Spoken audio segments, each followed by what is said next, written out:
The Mycenaeans, Greece's first warriors. After the peaceful Minoans came crashing down, a new civilization charged in, swords drawn, helmets on, ready to rumble.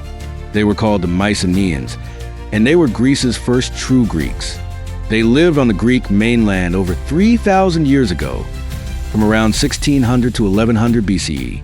But unlike the Minoans' open palaces, the Mycenaeans built hilltop fortresses, surrounded by stone walls so massive that later Greeks said they were built by giants, the Cyclops, blaming mythical one-eyed monsters?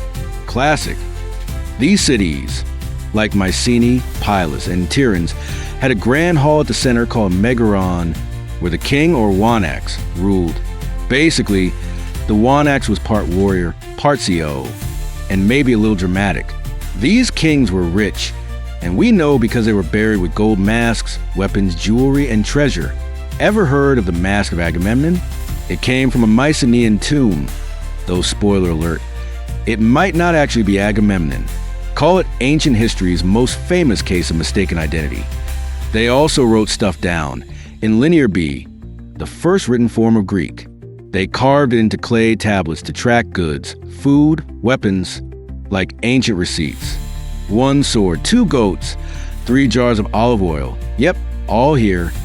The Mycenaeans traded with Egypt and the Middle East, and even borrowed ideas from the Minoans, like art and architecture.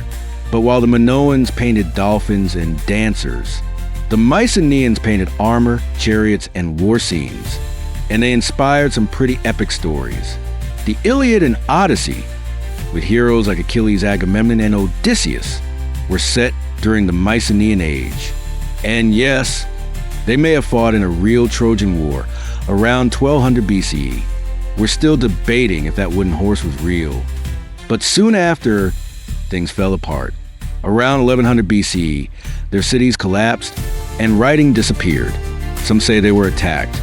Others blame drought, rebellion, or just a messy meltdown from within. Whatever the reason, Greece fell into a dark age. But the Mycenaeans weren't forgotten.